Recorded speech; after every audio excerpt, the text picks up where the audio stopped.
আসসালামু আলাইকুম।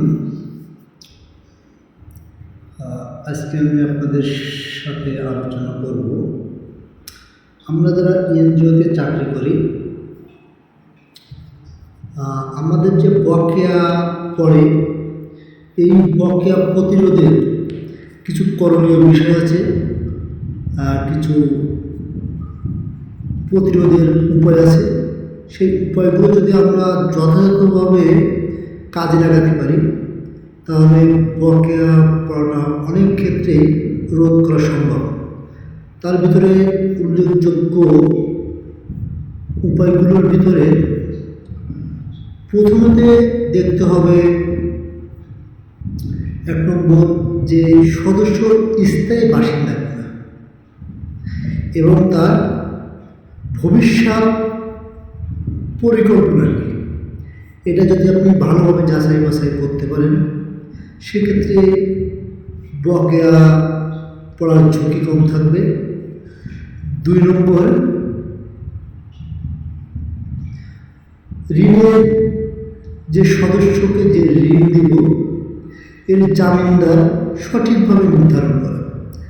আসলে যদি সদস্য ব্যর্থ হয়, সেক্ষেত্রে জামিনদার এই ঋণের কিস্তির টাকা দিতে কতটুকু সক্ষমতা আছে, সেই বিষয়টা খেয়াল রাখা উচিত। ৩ নম্বর,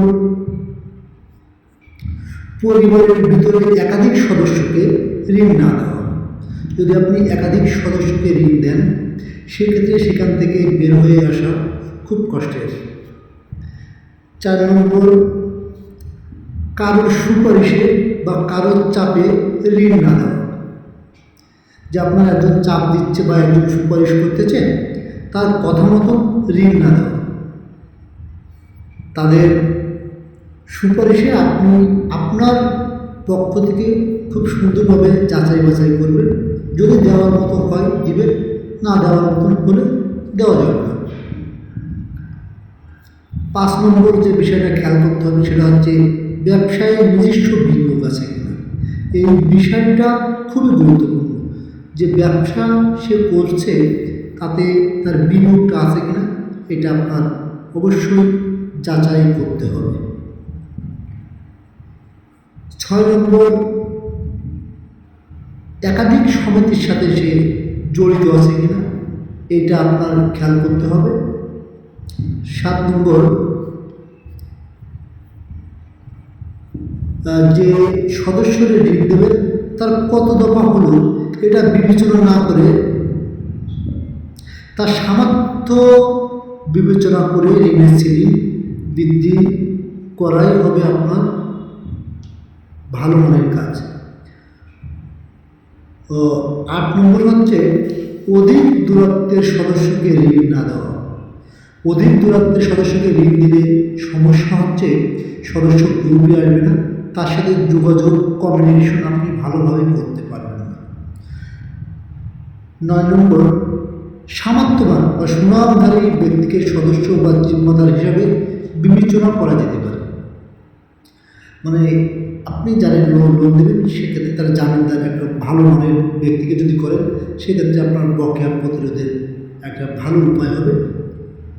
১০ নম্বর, অস্থায়ী ও ভাসমান সদস্যকে ঋণ না দেওয়া।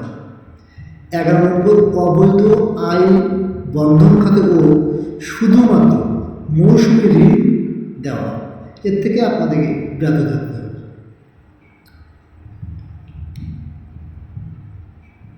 তারপরে আপনার সঞ্চয় খিলাপি, কিস্তি খিলাপি, তা আংশিক কিস্তি প্রদানকারী সদস্যকে ঋণ না দেওয়া। ১৩ নম্বর, প্রাকৃতিক দুর্যোগের পূর্ব ইতিহাস ও বিশ্লেষণ করে সদস্যকে ঋণ দেওয়া। ১৫ নম্বর, পরিবারের সকল সদস্যের সঙ্গে আলোচনা সাপেক্ষে ঋণ প্রদান করা যেতে পারে। ১৬ নম্বর, সামাজিক মর্যাদা বিবেচনায় এনে ঋণ দেওয়া। ১৭ নম্বর, ব্যবসায় অভিজ্ঞতা ও বিকল্প আয়ের উৎস বিবেচনা করে ঋণ দেওয়া। এটা একটা গুরুত্বপূর্ণ পয়েন্ট, যে সে ব্যবসা করে তার বিকল্প আয়ের কোনো উৎস আছে কিনা, সেটা বিবেচনা করে যদি আপনি ঋণ বিতরণ করেন সদস্যকে, সেক্ষেত্রে বকেয়া পড়ার সম্ভাবনা খুব কম। 18 নম্বর, পূর্বে ঋণ পরিশোধের ধরন এবং যে কোনো প্রকার ঝুঁকি মোকাবেলায় সক্ষমতা বিবেচনা করে সদস্যকে ঋণ দেওয়া।